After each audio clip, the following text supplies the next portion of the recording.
The Ashworth Ball of 1818 would be remembered for many years hence, though not for the reasons its hosts had intended when they threw open the doors of their Mayfair mansion to London's glittering elite. Candlelight danced from 1,000 crystal prisms suspended from the vaulted ceiling, casting shadows that flickered and swayed in rhythm with the orchestra's lilting waltz, and the air hung heavy with the mingled scents of hothouse roses, expensive French perfumes, and the distinctive musk of ambition that always accompanied gatherings of the fashionable set. Lady Eleanor Hartley stood at the periphery of the ballroom, her gloved hands clasped before her as she observed the swirling kaleidoscope of silk and jewels, with the careful attention of one who knows herself to be present, but not quite belonging, a guest tolerated rather than celebrated. Her gown, a modest confection of pale blue muslin that her mother had painstakingly refreshed from 2 seasons prior, felt suddenly shabby beneath the chandelier's unforgiving light, though Eleanor told herself firmly that such thoughts were unworthy and revealed a vanity she had no right to possess. She was the daughter of Sir William Hartley, a baronet whose title was respectable enough, but whose coffers had long since run dry, leaving his family to navigate the treacherous waters of society with dignity as their only currency and careful economy as their constant companion. Eleanor had accepted the invitation to tonight's ball with a mixture of hope and trepidation, knowing that at 23 she was approaching the age when society would cease to consider her a prospect and begin to dismiss her as a remnant, yet unable to entirely extinguish the small flame of possibility that perhaps, somehow, this night might alter the trajectory of her modest existence. And then she saw him, Julian Ashworth, the Earl of Blackstone, standing across the ballroom like a figure conjured from the romantic novels Eleanor secretly devoured in the quiet hours of the afternoon, when her mother believed her to be practicing her needlework. He was everything the gossips claimed and more tall and broad-shouldered, with dark hair that caught the light and features carved with an almost cruel perfection, dressed in black evening clothes that proclaimed both his wealth and his studied indifference to those who might seek to impress him. Eleanor had heard the whispers, of course, the breathless speculation that accompanied the Earl wherever he ventured. 30,000 a year, at the very least, estates in 3 counties, a townhouse in Grosvenor Square, and a temperament as cold and unyielding as winter frost. He moved through the crowd with the easy arrogance of one who had never questioned his place at the apex of society's pyramid, and Eleanor felt her heart perform a traitorous flutter even as her mind counseled caution. She should not allow herself to notice him, should not permit even the shadow of hope to take root, for such foolishness led only to disappointment and pain. Yet as she watched him accept a glass of champagne from a passing footman and survey the assembled company with an expression of barely concealed boredom, Eleanor felt the weight of her own invisibility settle upon her shoulders like a familiar shawl, and she wondered, not for the first time, what it might feel like to be seen, truly seen, by someone who mattered in this glittering, merciless world. Eleanor's reverie shattered when she realized, with a jolt of disbelief that sent her pulse racing, that the Earl of Blackstone was moving directly toward her through the crowd, his dark eyes fixed upon her with an intensity that made her breath catch in her throat, and for one wild, impossible moment, she thought perhaps she had been mistaken,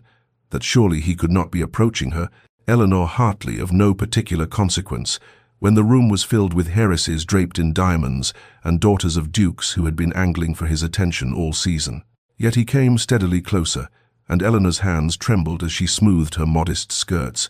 acutely aware of every worn seam and outdated detail, even as a small, treacherous flame of hope kindled in her chest, despite all her better judgment and years of learning to expect nothing from a world that had so little to offer girls in her position. "Lady Eleanor," he said, his voice smooth as aged whiskey, and he bowed with a grace that seemed almost mocking in its perfection. "Would you do me the honor of this dance?" The words hung in the air between them, and Eleanor felt the eyes of nearby guests turn toward them with curiosity and speculation, for the Earl of Blackstone did not dance with penniless baronets' daughters, did not notice girls who wore refreshed gowns and carried no dowry, and yet here he stood, his hand extended, waiting for her answer. Yes, my lord," Eleanor managed, her voice barely above a whisper, and she placed her gloved hand in his, feeling the strength of his grip as he led her onto the floor, where other couples swirled in elegant circles. the orchestra's waltz washing over them in waves of sound that seemed to promise magic and transformation. For several measures they danced in silence, and Eleanor allowed herself to believe, just for those few precious moments, that perhaps the world was not as cruel as she had learned it to be, that perhaps fairy tales sometimes touched the lives of ordinary girls, that perhaps she was not invisible after all, but seen, valued, chosen. Then Julian stopped, abruptly, in the very center of the ballroom where the light from the chandeliers burned brightest, and the eyes of society focused most keenly, and Eleanor felt her stomach drop as she saw something shift in his expression, a coldness descending like frost upon glass. "Tell me, Lady Eleanor," he said, his voice carrying across the sudden hush that had fallen among the nearest couples, loud enough that heads turned and the whispers began immediately. "Did you truly believe that a girl in such an unfashionable gown, from a family in such diminished circumstances, would be a suitable partner for an earl?" The words struck her like physical blows, each one carefully chosen to wound, and Eleanor felt the blood drain from her face as she stood frozen in his grip, unable to move or speak or even breathe. "Your dress is 2 seasons out of date at the very least,"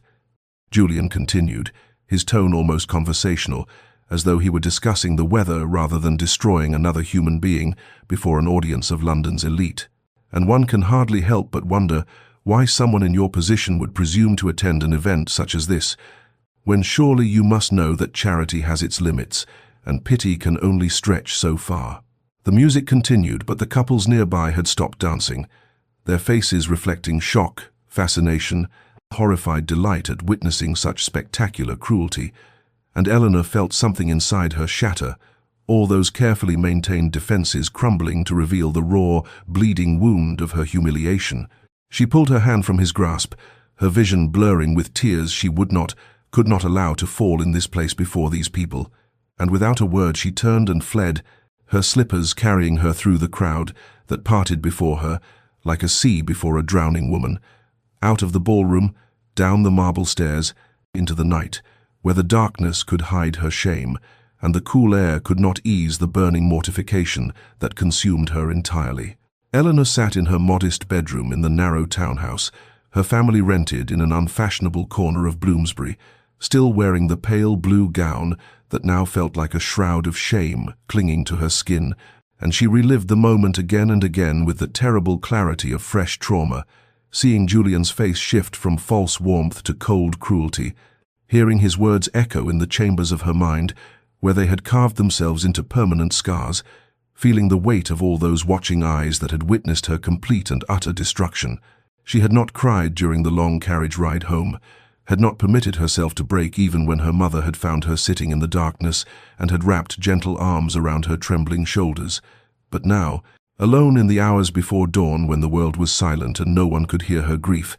Eleanor wept with a violence that shook her entire frame, mourning not just the humiliation, but the death of something fragile and precious she had carried within her heart. Her mother came to her at first light, bringing tea that Eleanor could not drink, and speaking soft words of comfort that could not penetrate the fortress of pain Eleanor had erected around herself, and Lady Hartley's face was lined with a sorrow that came from knowing her daughter had experienced a cruelty she could not undo,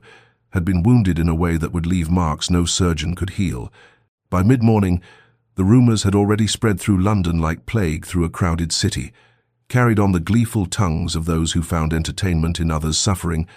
and the few invitations that had trickled toward the Hartley household ceased entirely, replaced by a silence more devastating than any spoken condemnation. Eleanor's younger sister, Catherine, barely 16 and still innocent of society's viciousness, found Eleanor in the small parlour that afternoon and asked with genuine confusion why several ladies had cut them in the park that morning. Why Mrs. Pemberton had turned away when Catherine had greeted her, and the innocent bewilderment in her sister's eyes pierced Eleanor's heart more deeply than any of Julian's calculated cruelties.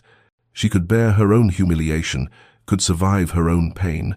but the thought that her shame might taint her sister's prospects, might close doors that should have remained open to one so young and blameless, filled Eleanor with a despair so profound she felt she might drown in it. That evening, as London prepared for yet another round of balls and entertainments, from which the Hartleys were now permanently excluded, Eleanor made her decision with the grim certainty of one who has looked into the abyss and chosen survival over continued suffering. She would leave London, would retreat to Hartley Manor, the small country estate in Derbyshire that was all her father's reduced circumstances had left them, would turn her back on this glittering, merciless world that had shown her only cruelty in exchange for her tentative hope. She would bury her dreams of love and acceptance in the quiet earth of the countryside, would learn to find contentment in simplicity and solitude, and would become the spinster aunt who taught village children and tended roses, and lived a life so small and quiet that it could never again be shattered by cruel men with handsome faces and hearts of stone. And if sometimes in the darkness she grieved for the girl who had believed in fairy tales and the possibility of being chosen, she would learn to silence that grief as one learns to live with chronic pain, accepting it as the price of having been foolish enough to hope in a world that reserved its kindness for those born with fortune and crushed those who dared to reach beyond their station. 3 months had passed since Eleanor fled London's glittering cruelty, and she now stood in the kitchen garden of Hartley Manor with soil beneath her fingernails and the September sun warm upon her shoulders, tending the herbs that grew in neat rows along the stone wall, where generations of Hartley women had cultivated rosemary and thyme and lavender that filled the air with scents that spoke of home and healing rather than expensive perfumes, that masked the rot beneath society's elegant surface. The manor itself was modest, a grey stone structure with mullioned windows and ivy climbing its western face, set in the rolling hills of Derbyshire, where the landscape stretched in shades of green and gold, where sheep dotted the distant fields, and the village of Ashford lay nestled in the valley below with its ancient church and market square, and simple people who measured worth in kindness rather than quarterings and dowries. Eleanor had found, to her surprise,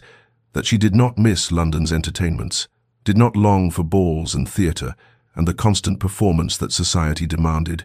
For here she could breathe without the constriction of stays laced too tight and expectations that crushed the spirit,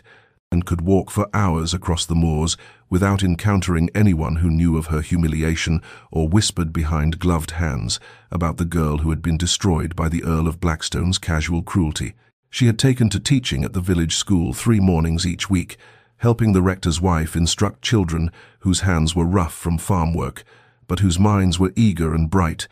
and she found more satisfaction in seeing a child master their letters than she had ever found in any drawing-room conversation about fashion and gossip and who would marry whom. The days had developed a rhythm that soothed her wounded heart,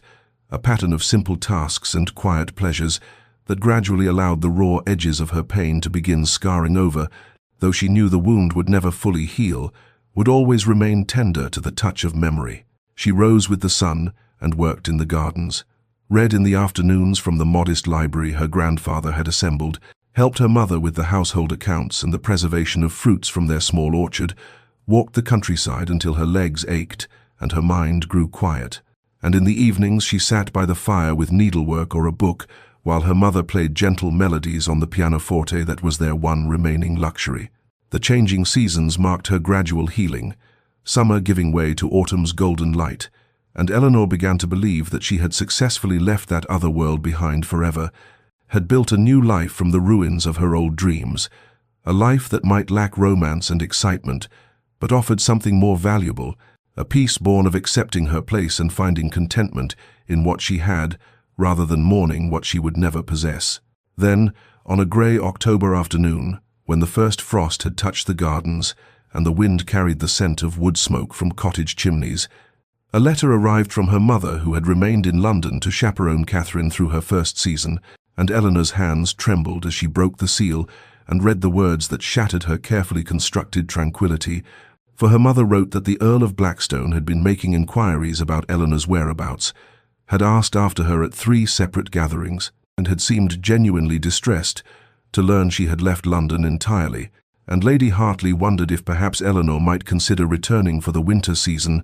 if the Earl intended to make amends for his unconscionable behaviour. Eleanor read the letter twice, feeling the old anger and humiliation rise in her chest like bile, and then she crossed to the fireplace where a small blaze burned against the autumn chill and held the paper to the flames, watching as her mother's careful script blackened and curled and turned to ash, destroying any possibility that Julian Ashworth's belated regret might reach across the miles to disturb the sanctuary she had built in this quiet corner of England, where earls and their cruelties could not touch her. Julian Ashworth sat in the library of his London townhouse 6 weeks after the ball, a half-empty bottle of brandy on the table beside him, and the curtains drawn against the afternoon sun that seemed too bright for the darkness that had settled into his soul. And he stared at the portrait of his father that hung above the mantelpiece, with eyes that burned from sleeplessness and shame, seeing in those painted features the same cold calculation that had driven him to destroy an innocent woman for the crime of making him feel something he had been taught to despise. His friend, Lord Marcus Weatherby, found him there in the gathering dusk and stopped in the doorway with an expression of disgust that Julian recognized as entirely deserved, for Marcus had witnessed the humiliation at the ball and had not spoken to Julian since that night, and the silence between them had been more damning than any words could have been. "You are a coward and a fool," Marcus said finally, his voice carrying the weight of a friendship that had spanned 2 decades and might not survive this moment. "And what you did to that girl was unconscionable. The act of a small man hiding his own weakness behind cruelty." Julian did not defend himself, could not find words to explain what he barely understood himself, and instead he poured another measure of brandy with hands that trembled slightly and drank it down like medicine that could not cure the sickness eating at his heart. The truth had come to him slowly, over these weeks of self-imposed isolation, emerging from beneath layers of pride and conditioning, like bones surfacing through eroding soil, and the revelation had been devastating in its simplicity. He had humiliated Eleanor Hartley because he had been genuinely attracted to her and had felt his carefully constructed walls begin to crack when she smiled at him across the ballroom, had recognized in her something real and warm that terrified him more than any battlefield ever had. She was unsuitable, his father's voice echoed in his mind, a baronet's daughter with no fortune and no connections,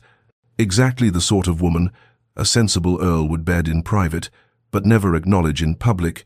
and Julian had internalized these lessons so thoroughly that when confronted with a woman who made him want to choose heart over duty, he had lashed out with the viciousness of a wounded animal defending itself against kindness. His father's deathbed words came back to him now with bitter clarity. The old earl's final instruction that Julian must marry for advantage and never let sentiment cloud his judgment, must remember that love was a luxury the nobility could not afford, and Julian had nodded and promised and locked away every tender impulse behind walls of ice that he had believed would protect him from the weakness that had destroyed lesser men. But those walls had not protected him, had instead made him into something monstrous, a man who would crush a gentle woman's spirit rather than admit he was capable of feeling anything beyond cold calculation, and the cost of that protection had been his own humanity. Marcus crossed the room and took the brandy bottle away, setting it beyond Julian's reach with the firmness of one who had earned the right to such interventions. "She has left London," Marcus said, watching Julian's face for reaction, "gone to her family's estate in Derbyshire, and by all accounts does not intend to return. And can you blame her when you destroyed her reputation and her confidence in front of half the ton?" Julian felt something crack inside him at these words, a final breaking of the facade he had maintained even to himself, and he understood with devastating clarity that he had not merely hurt Eleanor Hartley, but had driven away the one woman who had ever looked at him and seen something worth caring for beneath the title and the wealth and the practiced charm. He had spent weeks telling himself that his guilt was merely the natural response of a gentleman who had behaved badly, that it would fade with time and distance, but now he recognized it for what it truly was. The grief of having destroyed his own chance at something real because he had been too cowardly to reach for it. "I must find her," Julian said, the words emerging hoarse and raw, carrying the weight of a decision that felt like stepping off a cliff into unknown depths. "I must beg her forgiveness and somehow, though I deserve nothing, convince her that I am not the man she saw that night, or rather, that I need not remain that man if given the chance to become something better." Marcus studied him with eyes that had seen through Julian's pretenses since they were boys at Eton, and finally nodded slowly, perhaps recognizing that some transformations could only come through the painful work of making amends for past cruelties and earning back what one had carelessly destroyed. Julian arrived at Hartley Manor on a cold November morning, when frost clung to the bare branches, and his breath misted in the air, having ridden through the night from London, with a desperation that bordered on madness, and he stood before the modest stone house, with its weathered facade and simple gardens gone dormant for winter,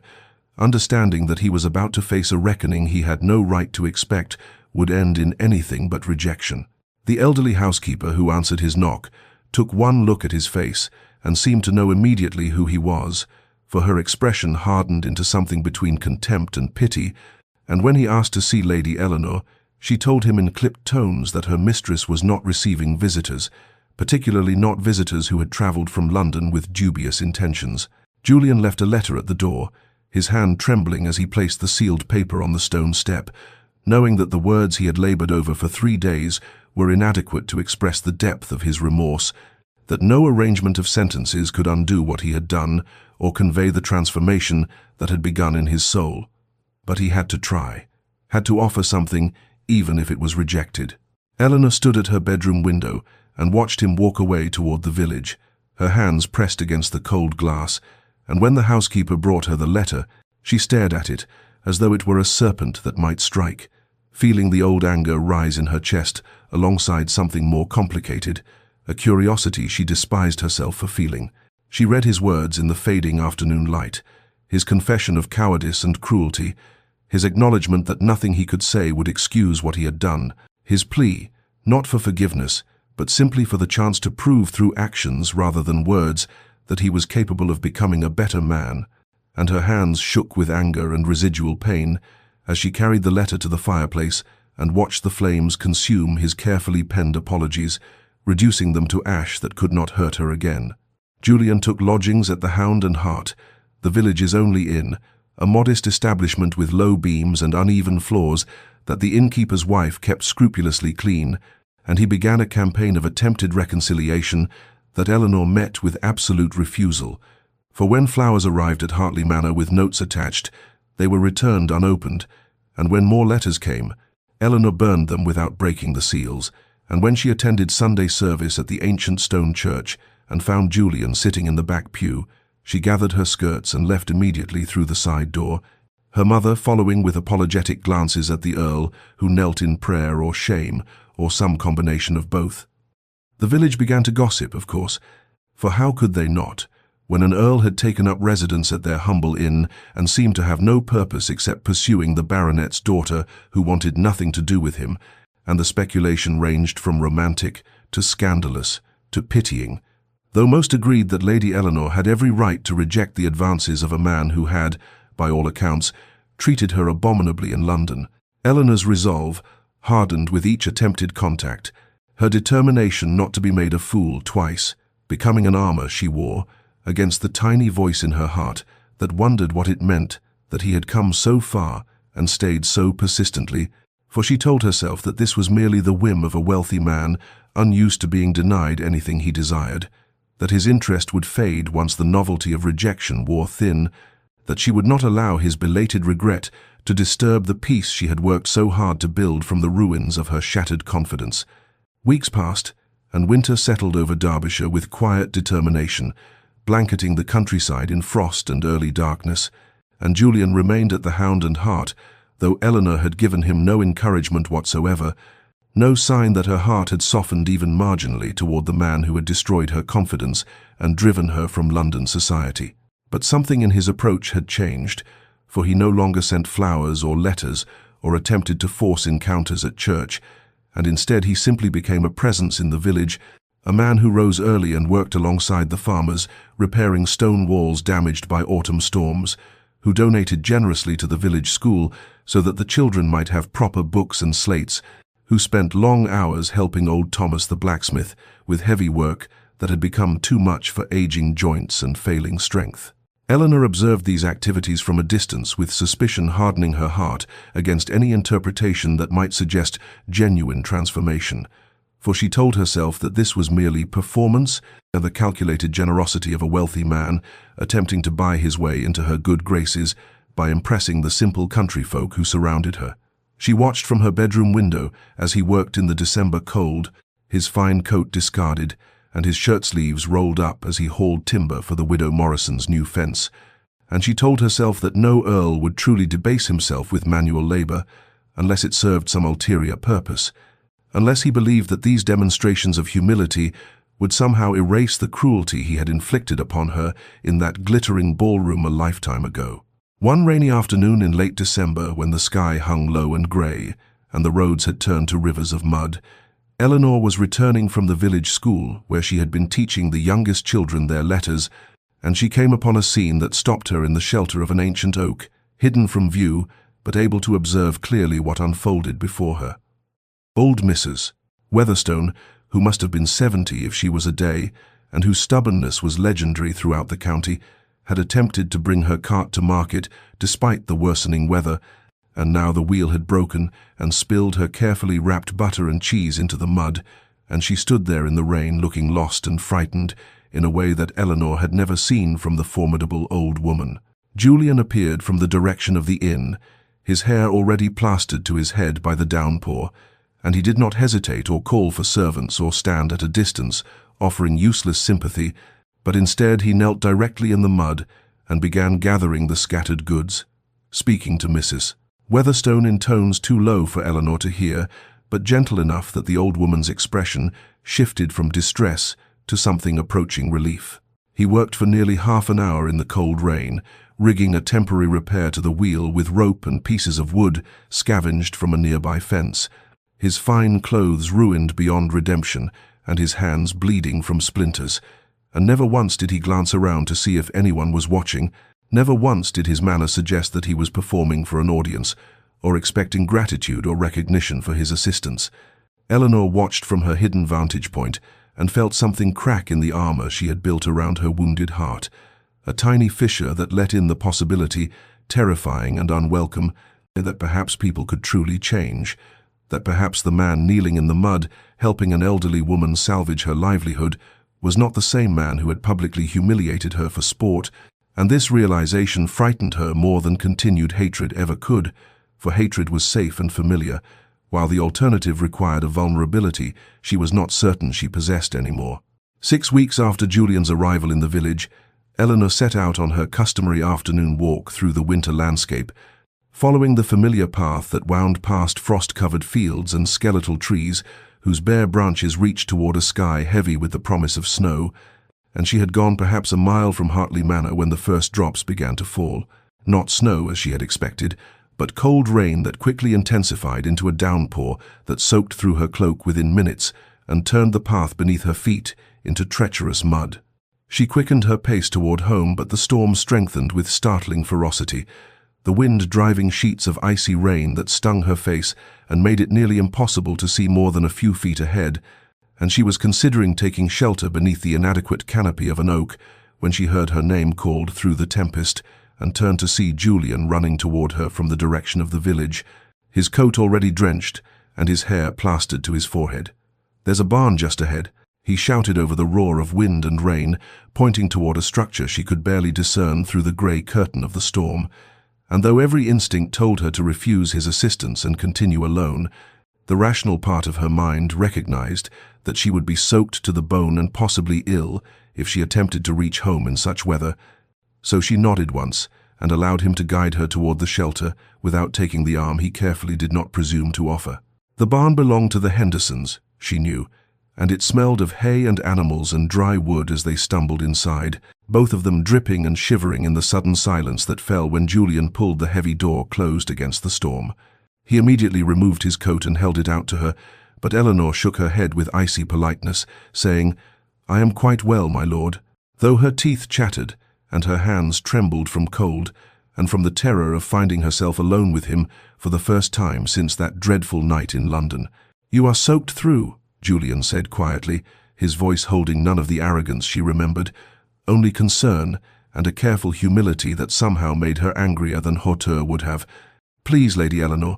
I know you despise me, and you have every right to do so, but do not let your justified hatred lead to illness out of pride." She took the coat with stiff fingers and wrapped it around her shoulders. Hating that it was warm from his body and that the warmth felt like mercy she did not wish to accept from him, and they stood in awkward silence, broken only by the drumming of rain on the barn roof and the occasional rumble of thunder that suggested the storm would not pass quickly. "I do not despise you," Eleanor heard herself say, the words emerging before she could stop them. formal and measured and utterly untrue. "I simply wish you would leave me in peace and return to whatever life you had in London before you developed this peculiar obsession with seeking absolution for sins that cannot be forgiven." Julian flinched as though she had struck him. And good, she thought, let him feel even a fraction of the pain he had caused her. But when he spoke, his voice remained steady and low and terrible in its sincerity. "I do not expect forgiveness," he said, standing at a careful distance that acknowledged her need for space. "I know that what I did was unforgivable, that I destroyed something precious for reasons that had nothing to do with you and everything to do with my own cowardice and fear. And I know that no apology, no matter how genuine, can undo the harm I caused or restore what I took from you that night." The rain continued its relentless assault on the barn, and Eleanor found herself trapped not just by weather, but by the intensity of his gaze, by words that stripped away the easy anger she had been nursing and forced her to confront the more complicated truth that part of her, a part she despised, wanted desperately to believe that transformation was possible and that people could change, that the man standing before her was not simply performing remorse, but genuinely understood the magnitude of his cruelty and the depth of her pain. Months later, when autumn arrived and painted the Derbyshire countryside in shades of amber and gold, Julian remained in the village, though Eleanor had given him no explicit encouragement beyond that single conversation in the barn during the storm, and something in the quality of their interactions had shifted in ways so subtle that Eleanor almost did not notice at first, for there were small moments now that accumulated like fallen leaves, a nod when she encountered him at the market where he was purchasing supplies to repair the village school's roof, a brief greeting exchanged after Sunday service when their paths crossed at the church gate and neither fled from the other's presence, and a moment when their eyes met across the village green, and he smiled with such careful gentleness that she found herself unable to sustain her icy composure and looked away, not in anger but in confusion at the warmth that threatened to bloom in her chest. Her younger sister Catherine arrived for a fortnight's visit in late September, full of London gossip and sisterly concern, and she observed Julian from a distance before pronouncing with characteristic directness that he seemed genuinely altered from the arrogant man who had destroyed Eleanor's reputation, that his work in the village appeared sincere rather than performative, and that perhaps Eleanor should consider the possibility that forgiveness might free her as much as it would absolve him. "You still love him," Catherine said one evening as they sat before the fire, her voice gentle but certain. "Or perhaps you love the man he has become, which is not quite the same thing but might be better, for we cannot build futures on who people were but only on who they choose to be now." Eleanor denied it, of course, but the words haunted her in the days that followed,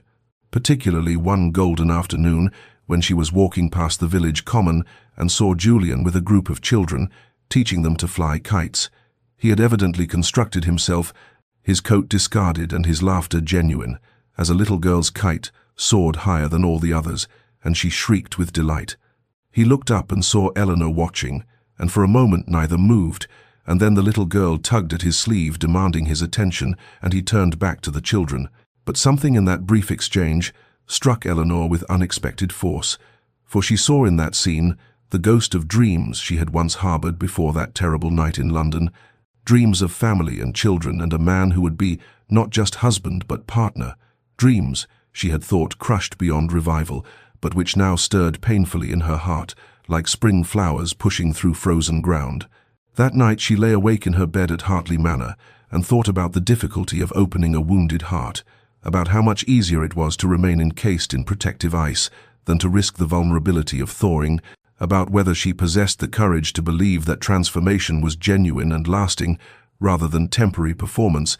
and she wondered whether she was protecting herself from further harm or simply punishing them both for sins that perhaps had been sufficiently atoned for through sustained action and patient devotion, and she found no answers in the darkness, but only questions that would not let her rest. The turning point arrived in mid-October when Mrs. Weatherby, Eleanor's elderly neighbour who lived alone in a cottage at the edge of the village, fell gravely ill with a fever that left her bedridden and delirious, and word spread quickly through the small community that the old woman had no family to care for her and that the village women were taking turns sitting with her through the long nights. Eleanor arrived at the cottage one grey afternoon with a basket of medicines and broth, prepared to take her turn at the sickbed, and she stopped in the doorway when she saw Julian already there, slumped in a chair beside Mrs. Weatherby's bed, with dark circles beneath his eyes, and his shirt sleeves rolled up, his coat discarded and his cravat loosened as though he had been there for many hours without rest, and in his hands he held a worn book from which he was reading aloud in a low, steady voice, though the old woman appeared to be sleeping. He looked up when Eleanor entered, and she saw exhaustion in every line of his face, but he simply nodded to her and continued reading until he reached the end of the chapter, then carefully marked the page and set the book aside before rising to greet her with the same careful formality he always maintained in her presence. "She has been asking for you," he said quietly, gesturing toward the sleeping woman. "The fever breaks and returns in cycles, and in her lucid moments she speaks of how kind you have been to her, how you bring her vegetables from your garden and read to her on Sunday afternoons." Eleanor moved to the bedside and placed her hand on Mrs. Weatherby's forehead, finding it still too warm but perhaps not as burning as it had been according to the reports she had heard, and she turned to Julian with a question in her eyes about how long he had been maintaining this vigil. 3 days, he admitted. "The doctor says the crisis should pass soon if we can keep her comfortable and make sure she takes liquid, and I thought perhaps I could be of some use here, since there is little else I can offer this village that has shown me such unexpected grace, despite knowing what I am and what I have done." They worked together through the Prisitive afternoon and into the evening, Eleanor preparing poultices and spooning broth between the old woman's cracked lips, while Julian changed soiled linens and fetched water, and performed all the unglamorous tasks of sickroom nursing without complaint or hesitation. And there was something profoundly intimate about this quiet companionship, this shared purpose that required no words but only steady presence and gentle hands.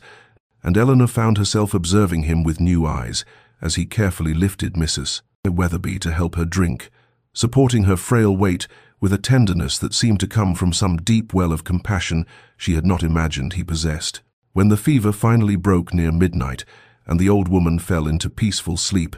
Eleanor felt tears of relief and exhaustion sting her eyes, and Julian saw them and handed her his handkerchief without comment, and she took it and pressed it to her face and allowed herself to feel the weight of the past months, the slow thawing of her frozen heart, the terrifying possibility that perhaps transformation was real and redemption was possible, and that the man standing beside her in this humble cottage was genuinely altered from the cruel aristocrat who had destroyed her in the glittering ballroom. "Thank you," she said when Mrs. Weatherby had been settled comfortably, and they stepped outside into the cool autumn night, and they were the first words of genuine warmth she had spoken to him since that day in the barn, and she saw something shift in his expression, hope kindling like a fragile flame that he dared not acknowledge too openly for fear of extinguishing it. They walked together through the autumn woods toward Hartley Manor, not touching but moving in companionable silence, broken only by the rustle of fallen leaves beneath their feet, and when they reached the place where their paths would diverge, Julian spoke with careful deliberation about his own loneliness, about how that terrible night in London had become the defining moment of his life, not because of what he had done, but because of what it had revealed about the man he had been and the man he desperately wanted to become, about how every day in this village had been both penance and transformation, suffering and grace intertwined, and Eleanor listened with her heart slowly unfreezing, like ice yielding at last to the persistent warmth of spring. Winter approached with the first frost silvering the bare branches and meadows of Derbyshire, and in those shortened days Eleanor and Julian developed a cautious friendship that grew like careful stitches mending torn fabric, for their walks together became regular occurrences that the village noted with gentle approval rather than scandal, and they discussed books with the easy familiarity of kindred spirits,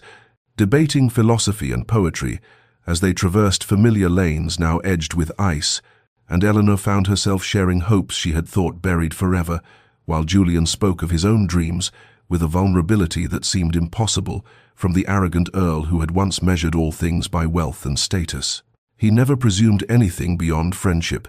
never reached for her hand or spoke words of romantic intention, and this restraint paradoxically drew her closer to him than any passionate declaration might have done, for she understood that he was allowing her to set every boundary and control every step of their progression, and there was profound respect in that patience. One snowy evening in late November, Eleanor's mother extended an invitation for Julian to dine at Hartley Manor, and he arrived bearing no extravagant gifts, but only a small book of pressed wildflowers he had collected throughout the autumn, each bloom carefully labelled with the date and location where he had found it, and Eleanor's mother observed them both throughout the meal, with eyes that saw what perhaps Eleanor herself was still reluctant to acknowledge.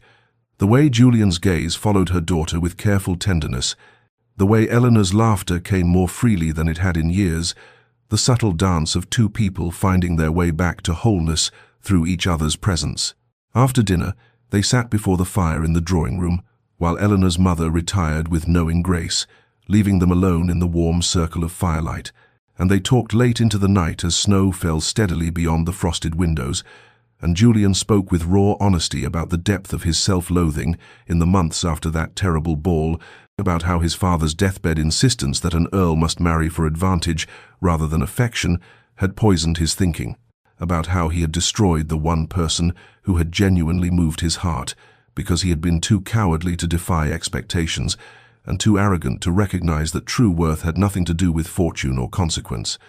Eleanor listened without interruption, watching the play of firelight across his face as he laid bare the darkest corners of his soul. And when he finished speaking, she found herself sharing her own pain in return, not just the humiliation of that night, but the deeper wound of having believed herself unworthy of love, of having internalized society's judgment that she was somehow less because her dowry was modest and her family's estate small. And she spoke of her gradual healing here in the country, of learning to value herself, not through others' eyes, but through her own recognition of her inherent worth. And Julian listened with such fierce attention that she felt truly seen, perhaps for the first time in her life, not as an ornament or a social inferior, but as a complete and valuable human being whose thoughts and feelings mattered profoundly. When the clock struck midnight and the fire had burned low to glowing embers, Julian rose to take his leave, and Eleanor walked with him to the door where fresh snow had drifted against the threshold, and he paused there in the cold hallway and said simply that knowing her, truly knowing her, had been the greatest privilege of his life, and she felt something shift irrevocably in her chest, the last defensive wall crumbling at last to reveal the truth. She had been protecting herself from acknowledging that she trusted him now in ways she had thought impossible, that transformation was real and sustained and worthy of belief. The Christmas season arrived with the village transformed into something from a pastoral painting, every cottage adorned with holly and ivy, and the small stone church, where Eleanor had found solace during her darkest days, now glowed with candlelight as the community gathered for the traditional celebration that marked the heart of winter, and Eleanor attended in a gown of deep green velvet that her mother had sent from London, simpler than the fashions she had once worn, but infinitely more suited to the woman she had become. And when Julian arrived and saw her standing near the altar arranging evergreen boughs, something passed across his face that made her breath catch, a look of such profound tenderness that she had to turn away to compose herself. They attended the celebration together, and though they maintained proper distance as always, the village noted their companionship with gentle speculation that Eleanor could feel like a warm current beneath the surface of every conversation, and she found she did not mind it as she once would have, for these people had shown her only kindness and had accepted Julian's presence among them with the generosity of those who understood that redemption was possible for any soul willing to pursue it with genuine intent. After the service, when mulled wine and sweet cakes were shared in the church hall and children ran laughing between the adults, Julian drew Eleanor aside into the quiet sanctuary of the empty church, where candles still flickered on the altar and the scent of pine and beeswax hung heavy in the cold air. And there in that sacred space he asked the question she had been both hoping for and dreading, whether she might ever forgive him fully, whether the shadow of that terrible night would always stand between them, whether she could imagine a future in which they might be more than the careful friends they had become. Eleanor stood in the circle of candlelight and felt the question penetrate to her very core, forcing her to confront the truth she had been avoiding for weeks now, and she recognized with painful clarity that she had already forgiven him, that the forgiveness had crept in gradually through accumulated evidence of his transformation, through his patience and humility, and the countless small kindnesses he had shown, not just to her, but to everyone in this village who had given him the grace of their acceptance. But forgiveness and trust were different countries, separated by a vast and treacherous sea, and she did not know if she possessed the courage to make that crossing. "I have forgiven you,"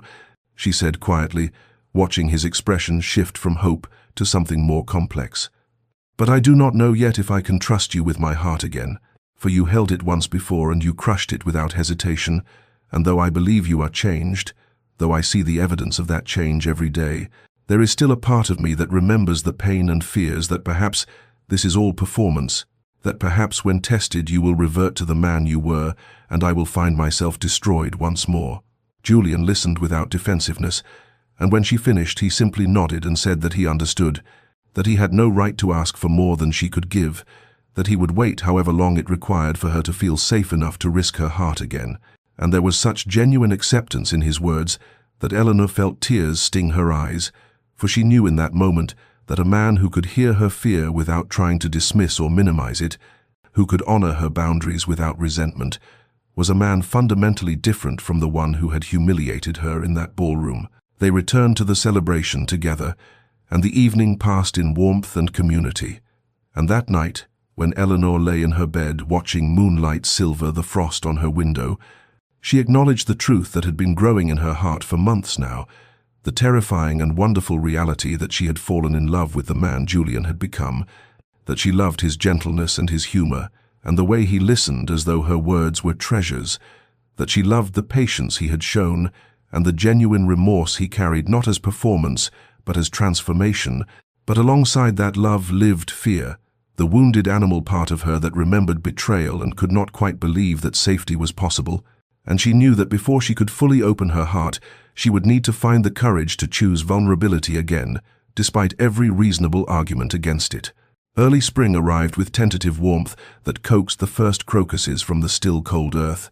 and it had been nearly a year since Julian first appeared in the village, seeking redemption, a year of gradual transformation that Eleanor could measure in accumulated moments of trust and understanding. And it was in this season of renewal that an unexpected letter arrived bearing the London postmark and the familiar handwriting of Lady Catherine Pemberton, one of the few friends who had not abandoned Eleanor after that terrible night, and the invitation was to a ball at the Pemberton residence, with a note expressing Catherine's hope that Eleanor might finally return to society, if only for a single evening among those who truly valued her. Eleanor's first instinct was to decline, as she had declined all such invitations over the past months, to remain safely in the country where her life had been rebuilt and her heart carefully protected, but something in Catherine's words stirred an old longing that she had thought buried forever, the desire not to hide from her past, but to confront it on her own terms. And when Julian learned of the invitation during one of their afternoon walks through the awakening countryside,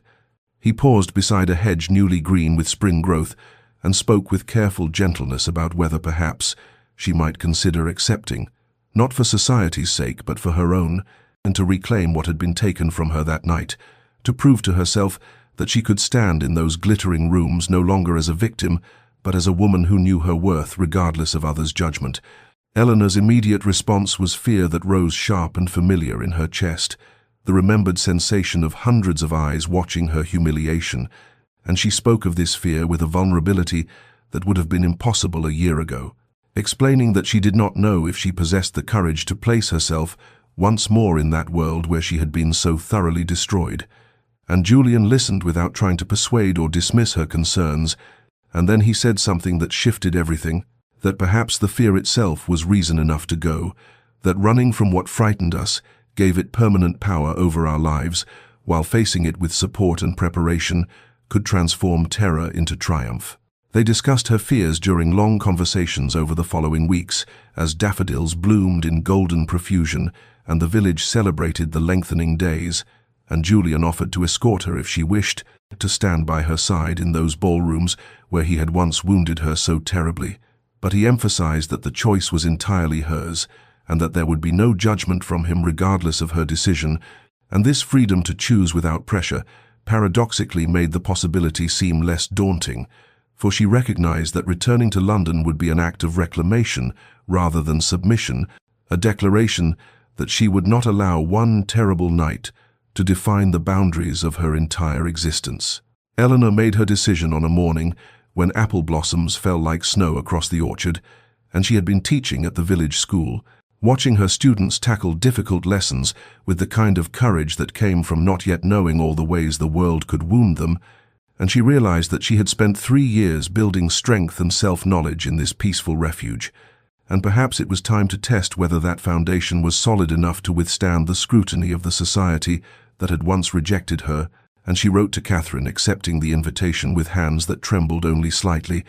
and she told Julian that evening that she would return to London, but she would do so on her own terms, as the woman she had become, rather than the frightened girl she had been. And in his eyes, she saw pride and something deeper that made her heart race with anticipation and residual fear in equal measure. The preparation for London became a careful undertaking that occupied the weeks between Eleanor's decision and the actual journey, and though her mother sent fabric swatches and fashion plates from the city, suggesting that Eleanor commission new gowns in the latest styles, Eleanor recognized that the true transformation required was not one of silk and embroidery, but of inner fortification, the rebuilding of confidence that had been shattered 3 years prior in a moment of public cruelty. And so, while she did allow the village seamstress to update several of her existing gowns with fresh trim and more fashionable sleeves, she spent far more time preparing her mind and spirit for the ordeal of re-entering a society that had witnessed her destruction and had done nothing to defend her. She walked the countryside with fierce determination, as though she could absorb strength from the enduring hills and ancient trees, and she rehearsed in her mind how she would hold herself when the whispers began, how she would meet curious or cruel gazes with the dignity of a woman who no longer required external validation to know her worth. And Julian observed these preparations from a respectful distance, offering support when asked but never presuming to guide her choices, and when the time came for their departure, he made the decision to travel separately to London, understanding that she needed to reclaim this territory on her own terms rather than arriving under his protection like some fragile creature requiring a guardian. Eleanor journeyed to London with her mother in late April, when the city was alive with the excitement of the season's beginning, and as their carriage rolled through streets she had not seen in 3 years, she felt her pulse quicken with a complicated mixture of anticipation and dread, for though she had changed profoundly in her country exile, London remained exactly as she remembered it, beautiful and brutal, glittering with possibility and sharp with judgment, a place where reputations could be built or demolished with a single well-placed word. The Pemberton Ball arrived on a warm evening when the scent of lilacs drifted through open windows, and every fashionable family in London gathered in the magnificent ballroom that Eleanor entered, with her head high and her hand steady on her mother's arm, and she felt the moment awareness of her presence rippled through the crowd, the pause in conversations, and the turning of heads that she had anticipated and armored herself against, and some faces showed genuine pleasure at her return, while others displayed the avid curiosity of those hoping to witness fresh drama. But Eleanor found that she could meet all these gazes without the crushing shame that had once driven her into hiding, for she had spent 3 years learning that her value was not determined by the opinions of people who had never truly known her. Then the atmosphere in the ballroom shifted with Julian's entrance, and Eleanor's eyes found him across the expanse of polished floor and swirling dancers, as surely as a compass finds north, and she saw in his expression both nervousness and determination, and when he began to move through the crowd toward her with slow deliberation that allowed every person present to mark his intention, she felt her heart begin to race, not with fear, but with the profound recognition that this moment represented the convergence of separate journeys toward healing. And when he stopped before her and bowed with perfect courtesy, and asked in a voice that carried just far enough for those nearby to hear whether she would honor him with a dance, Eleanor placed her hand in his and said yes, with a clarity that felt like reclamation, like the opening of a door she had thought permanently sealed. And as they moved together toward the center of the ballroom where 3 years ago he had destroyed her, she understood that she was walking not toward repetition of past pain, but toward the possibility of transformation, and that whatever happened in the next moments would be faced by a woman who had learned through suffering and solitude and gradual trust that she possessed reserves of strength she had never imagined in those innocent days, before she learned how deeply the world could wound. The waltz began with the familiar strains of music that Eleanor had not heard in 3 years, and as Julian's hand settled at her waist and her own hand rested upon his shoulder, she felt the weight of hundreds of eyes upon them, the collective attention of London society focused on this moment of public reunion between the man who had destroyed her and the woman who had survived that destruction, and Julian guided her through the opening steps with a grace that belied the tension she could feel in his frame, and he leaned close so that his words would reach only her ears amid the music and murmurs, and he spoke of how he had imagined this moment countless times during the long months of seeking her forgiveness, how he had dreamed of holding her thus, but had never dared believe she might grant him such mercy, and his voice carried the tremor of genuine emotion as he confessed that he loved her with a depth that terrified him, that she had become the measure against which he judged all his actions, asking himself before each decision whether he was being the man worthy of Eleanor Hartley or merely the coward who had wounded her. And Eleanor's heart pounded so forcefully she thought, surely he must feel it where their hands joined, and she wanted to respond and to tell him that she too had traveled an unexpected journey from hatred through grudging respect to something that felt remarkably like love. But before she could form the words, Julian began to slow their movements, guiding them toward the center of the ballroom, where the crowd was thickest and the watching eyes most numerous, and Eleanor felt a sudden clutch of fear as memory overlaid the present moment with the ghost of that terrible night 3 years past. For it was in precisely this location that he had stopped their waltz before and spoken those cruel words that had shattered her world, and her breath caught and her steps faltered as Julian brought them to a complete stop, exactly where they had stood when he destroyed her. And for one terrible instant, Eleanor thought she might have been wrong about everything, that this entire year of careful courtship had been merely an elaborate setup for some new and more devastating humiliation. But then Julian took both her hands in his and turned to face not her but the assembled crowd, and his voice when he spoke was clear and carrying, pitched to reach every corner of the now silent ballroom, and he said that 3 years ago, in this very spot, he had committed an act of such profound cruelty that it haunted his every waking moment, that he had publicly humiliated a woman of extraordinary grace and goodness, because his own cowardice and pride had made him lash out at the very qualities that attracted him, and he declared before all these witnesses that Lady Eleanor Hartley was the finest woman he had ever known, possessed of a strength and dignity that his own actions had tested but could not break, and that he stood before them not to ask their forgiveness, for that was not theirs to grant, but to acknowledge publicly the harm he had done and the profound unworthiness he felt in her presence. And the ballroom remained frozen in shocked silence, as Eleanor felt tears begin to slip down her cheeks. But these were not the tears of humiliation she had shed in this place before. These were tears of release and healing, the salt water that washed away the last residues of shame and fear. And when Julian turned back to her with eyes that held both hope and terror, she found she could not speak past the emotion that closed her throat, but she squeezed his hands in silent answer, and around them the whispers began to rise like wind through autumn leaves, some scandalized and some moved. But Eleanor discovered in that moment of public vulnerability that she no longer cared what any of them thought, for she had reclaimed not just her place in these glittering rooms, but something far more valuable, the certainty of her own worth and the courage to believe that even the deepest wounds could heal when met with genuine remorse and patient love. The aftermath of the ball rippled through London society with the force of a stone cast into still water, and in the days that followed, Eleanor found herself the subject of intense speculation and divided opinion. For some members of the ton viewed Julian's public apology as a scandalous display of emotion, unbecoming an earl, while others whispered that it had been the most romantic gesture witnessed in years, and there were those who had abandoned Eleanor 3 years prior, who now sought to renew their acquaintance as though nothing had ever transpired, extending invitations and making overtures of friendship that Eleanor received with polite distance,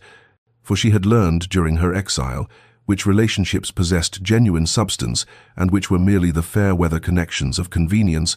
and she discovered to her own surprise that their opinions no longer held power over her sense of worth, that the approval or disapproval of people who had shown themselves lacking in loyalty could not touch the core of self-knowledge she had built during those quiet years in Derbyshire. Julian's public acknowledgement of his cruelty had shifted the narrative in ways both subtle and profound, transforming Eleanor in the eyes of society from a woman who had been justly put in her place to a woman who had been grievously wronged and who had shown remarkable grace in accepting an apology that many deemed insufficient for the offense. And while this reassessment brought a measure of social rehabilitation, it was not this external validation that mattered to Eleanor, but rather the internal realization that bloomed in her heart in the quiet moments after the ball, the recognition that she was ready to trust Julian fully, to believe not just in his remorse, but in the fundamental transformation she had witnessed over the course of their year together. The weeks that followed brought a courtship unlike any Eleanor had imagined in her girlish dreams before the world had taught her about pain and healing, for Julian courted her with a patience and attentiveness that spoke of deep respect rather than mere passion, and they walked together through Hyde Park in the soft light of May mornings when the world seemed freshly made and full of possibility. And he took her to the theatre where they sat in his box and discussed the performances with an ease that came from genuine intellectual companionship, and they spent evenings in quiet drawing rooms, engaged in conversations that ranged from poetry to philosophy to the small observations about human nature that revealed how thoroughly they had come to know one another's minds and hearts. Julian understood that true courtship required earning the trust not just of Eleanor but of her entire family, and so he called upon her mother with respectful regularity and engaged Eleanor's younger sister in conversations about her interests and hopes, and he made no presumptions about his welcome, but rather built his place in their lives through accumulated acts of consideration and genuine care. And Eleanor's mother, who had held reservations born of protective love and memory of her daughter's suffering, found herself gradually won over by the evidence of sustained change. By the way Julian looked at Eleanor with reverence rather than possession, by his willingness to accept without complaint the slower pace and greater scrutiny that his past actions had earned. Eleanor found herself reflecting often during these weeks on the nature of transformation, both Julian's and her own, for she recognized that she was not the same woman who had fled London 3 years ago in shame and devastation, that the suffering she had endured and the solitude she had embraced had forged her into someone stronger and wiser, someone capable of discernment and forgiveness without sacrificing self-respect. And she saw, too, that Julian's change was not a temporary performance designed to win her hand, but rather a fundamental reordering of his values and priorities, evidenced not just in grand gestures, but in the small daily choices he made about how to treat every person he encountered, from the highest-ranking peer to the servant who brought his tea. And she understood that they were both walking toward a future built not on the shallow foundations of initial attraction or social advantage, but on the deeper bedrock of mutual respect and hard-won understanding. And this knowledge filled her with a quiet joy that felt more substantial and enduring than any emotion she had experienced in those innocent days, before the world had taught her that love worth having must be tested and proven and chosen, with open eyes and a heart that had learned the difference between pretty words and genuine devotion. Late spring arrived with the particular softness that belongs to early June, when the English countryside seems to hold its breath between the vigor of new growth and the drowsy abundance of summer, and it was in this season of gentle transition that Julian came to Hartley Manor with a purpose that Eleanor sensed the moment she saw him standing in the garden where she had once sought refuge from her devastation, in the same garden where she had walked endless circles, trying to convince her broken heart that it might someday beat without pain. And now here stood the man who had caused that breaking, transformed by time and genuine effort into someone she had come to love with a depth that still surprised her in quiet moments. And Julian held his hat in his hands, and there was a tremor in his fingers that spoke of nervousness, despite all the challenges he had already faced in winning her trust. And he asked if she might walk with him among the roses that were just beginning to unfurl their petals in shades of cream and blush and deepest crimson. And Eleanor took his offered arm, and they moved through the garden paths in a silence that held anticipation rather than discomfort, until Julian stopped beneath an arbor heavy with climbing roses, whose perfume sweetened the air around them, and he turned to face her with an expression that combined hope and fear, and a love so evident that Eleanor felt her breath catch even before he began to speak. And his words, when they came, were not the practiced speech of a man making a grand romantic gesture, but rather the halting, honest confession of someone offering the truth of his transformed heart. And he said that he had spent 3 years learning to be worthy of her. 3 years understanding that true change required not dramatic proclamations, but the patient daily work of becoming better, and he acknowledged that he could never erase what he had done to her in that ballroom, that the memory of his cruelty would always stand as a testament to the man he had been and a reminder of the man he must never be again. And then he knelt there in the garden dirt, heedless of his fine clothes, and asked if she would consent to marry him. Not because of his title or wealth or the social advantages such a union might bring, but because he loved her with every particle of his being, and would spend the remainder of his days striving to deserve the gift of her presence in his life. And Eleanor looked down at this man who had destroyed her and then rebuilt both himself and her faith in the possibility of redemption. And she realized that her answer had been forming throughout all the months of watching him prove, through sustained action, that people could indeed transform themselves when motivated by genuine remorse and love.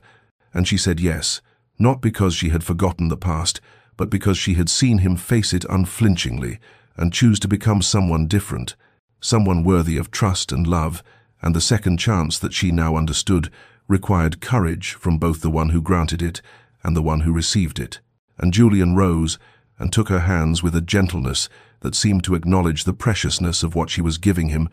and they stood together beneath the roses, planning not a grand society wedding designed to impress the ton,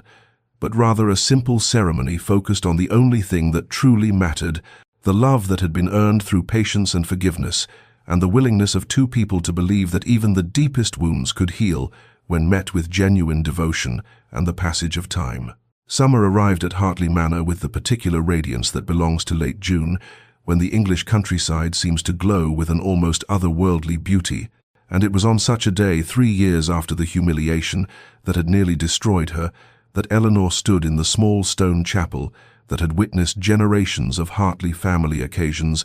preparing to bind her life to the man who had once been her greatest source of pain and had become her most profound source of joy.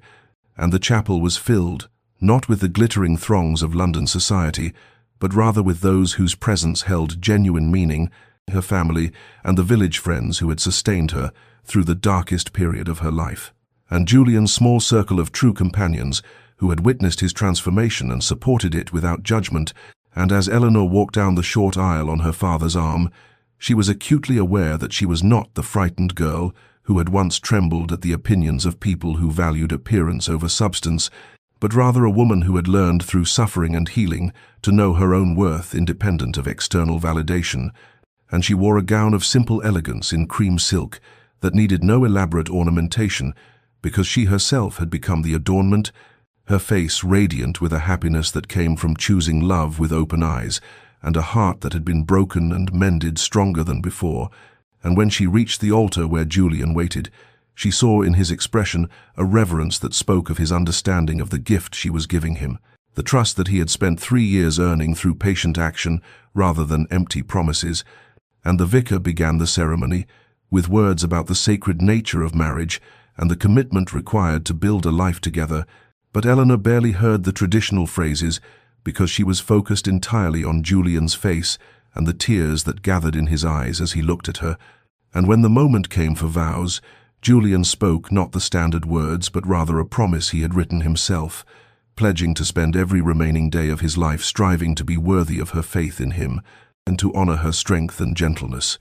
to build with her a partnership founded on mutual respect and the understanding that love worth having must be tended carefully and protected fiercely. And Eleanor's own vows acknowledged the journey they had traveled together, the pain that had been transformed into growth, the broken trust that had been rebuilt stronger through genuine effort and time, and she promised to walk beside him, not as his subordinate, but as his equal partner, in creating a life that honored both the lessons of their difficult past and the possibilities of their shared future. And when the vicar pronounced them husband and wife, and Julian kissed her there in that simple chapel, filled with people who genuinely loved them both, Eleanor felt a completion that had nothing to do with finally achieving the married state she had once dreamed of in her innocent girlhood, and everything to do with having found a love that had been tested and proven and chosen with wisdom, rather than naivete. And the celebration that followed was warm and genuine, with no pretense or performance, just food and laughter, and the simple joy of people who cared for one another, gathering to witness the beginning of a marriage that everyone present understood had been earned rather than simply arranged. And as evening approached, and Eleanor and Julian prepared to depart for the first night of their married life, they stood for a moment, looking back at the chapel and the manor and the gardens where so much of their story had unfolded, and Julian took her hand and said softly that they would divide their time between London and the country, creating a life that drew on the best of both worlds. And Eleanor smiled and squeezed his hand, knowing that wherever they went, they would carry with them the knowledge that they had built something rare and precious, a love founded not on the shallow attractions of youth, but on the deeper bedrock of respect and genuine transformation, and the courage required to believe that even the most profound wounds could heal when met with patience and unwavering devotion. 5 years had passed since that summer wedding at Hartley Manor, 5 years that had transformed the careful hope of newlyweds into the settled contentment of a marriage that had been tested before it even began, and had therefore been built on foundations deeper than most couples ever knew. And it was on an autumn afternoon in 1826 that Eleanor stood at the window of their country estate, watching her 2 young children play in the gardens, where she had once walked alone, nursing wounds she had thought would never heal, and her daughter Catherine, who was 4 years old, with her father's dark hair and her mother's thoughtful eyes, was attempting to teach her younger brother Thomas the proper way to hold a book, even though at 2 he was far more interested in turning pages to hear the satisfying rustle than in the stories they contained. And Eleanor felt her heart expand, with a happiness so profound it still surprised her in moments like these, when she paused to consider the life she had built from the ashes of her humiliation, and she heard the sound of hoofbeats, and turned to see Julian riding up the lane from the village where he had spent the afternoon, helping to repair the school roof, because despite his title and wealth, he had never forgotten the lessons he learned during those 3 years of proving himself worthy. And he dismounted and immediately scooped up both children, who shrieked with delight at their father's arrival, and Eleanor walked out to greet them, and Julian looked at her over the children's heads with an expression that still held wonder, as though he could not quite believe his good fortune in being granted this second chance at happiness. And later, after the children had been fed and bathed and tucked into their beds with stories and kisses, Eleanor and Julian sat together in the library, where a fire crackled against the autumn chill, and they spoke, as they often did, of the ordinary concerns of their shared life, estate matters, and the children's education and plans for the winter months. But then Julian grew quiet and reached for Eleanor's hand and said that he had been thinking about that night at the Ashworth ball and how it had been 8 years since he had destroyed her with his cruelty, and Eleanor felt the old pain stir briefly, like an almost healed wound touched gently. But when she looked at Julian, she saw not the arrogant Earl who had humiliated her, but rather the man who had spent years learning to be better and who still worked every day to deserve the gift of her love. And she told him that she had been thinking of it too, but not with anguish anymore, rather with a kind of grateful recognition that sometimes the worst moments of our lives become the catalysts for the most profound transformations. And Julian's eyes grew bright with unshed tears as he said that he would never stop being sorry for causing her pain, but that he was also grateful in a way he could barely articulate, because that terrible night had forced him to confront the man he had been and choose to become someone different. And Eleanor squeezed his hand and said that their story had become proof to her that people truly could change when motivated by genuine remorse and love, and that wounds could heal when met with patience and sustained devotion. And they sat together in comfortable silence as the fire burned low and the house settled into evening quiet around them, and through the window Eleanor could see the stars beginning to appear in the darkening sky, the same stars that had looked down on her during those terrible months after her humiliation, when she had believed her life was effectively over. And she marveled at how impossible it would have seemed then to imagine this moment of peaceful domestic happiness, this life built with the very man who had broken her, and she understood with complete clarity that their love was stronger precisely because it had been earned rather than easily given, tested rather than assumed, chosen daily rather than taken for granted. And as Julian kissed her good night and they prepared to retire, She felt a completeness that had nothing to do with fairy tale endings and everything to do with the quiet satisfaction of a life lived with intention and the courage to believe in transformation, even when the evidence against it seemed overwhelming. Dear listener, as we close the pages of Eleanor and Julian's story, we must pause to consider what their journey reveals about the nature of transformation and forgiveness, and the extraordinary courage required to believe that people can change even when they have wounded us most deeply. For this is not merely a tale of romance restored, but rather a profound meditation on what it truly means to earn redemption through sustained action rather than empty promises. And perhaps you who are listening have yourself experienced wounds that seemed impossible to heal, or have been the one who inflicted pain and now seeks to make amends. And if so, then let Eleanor and Julian's story serve as testament to the truth that transformation requires not grand gestures made in moments of passion, but rather the patient accumulation of small choices made consistently over time, the willingness to remain present even when immediately forgiven seems impossible, the humility to accept that some wounds take years to heal and that this timeline must be respected rather than rushed, and understand, too, that forgiveness is not weakness, but perhaps the greatest strength we possess as human beings, the ability to look clearly at the damage done to us and choose nevertheless to believe in the possibility of change, though this forgiveness must never be confused with foolishness. For Eleanor did not forgive Julian because of pretty words or momentary remorse, but rather because she witnessed 3 years of genuine transformation, saw him become through deliberate effort a man worthy of the trust she had every right to withhold. And this distinction matters profoundly because second chances must be earned through action rather than demanded through expectation, and the love that Eleanor and Julian built together was stronger precisely because it had been tested before it even began, founded not on the shallow attractions of physical beauty or social position, but on the deeper bedrock of mutual respect and the shared understanding that they had both been transformed by their journey through pain toward healing. And perhaps you face tonight a wound that seems too deep to mend or stand on the other side, hoping desperately to prove yourself changed to someone you have hurt. And if so, then let this story remind you that healing is possible but never easy, that it requires time and patience, and the willingness to believe that we are not forever defined by our worst moments, but can, through genuine effort, become better than we have been. And may you find the courage, whether you are the wounded or the one who has wounded, to engage in the difficult work of transformation and forgiveness, to trust that even the most profound breaks can be mended when met with sustained devotion and authentic change. And may you rest tonight in the knowledge that your story, like Eleanor and Julian's, is still being written, and that the possibility of redemption and healing remains available to all who are willing to pursue it with honest hearts and patient hands. And if this story has moved you, then please subscribe to Enchanted Chronicles, where we share tales of love and transformation and the enduring human capacity for growth. And may you find peace in whatever storms you weather and courage for whatever journeys lie ahead. For the stars that shine above us tonight are the same stars that witnessed Eleanor's tears and her eventual joy,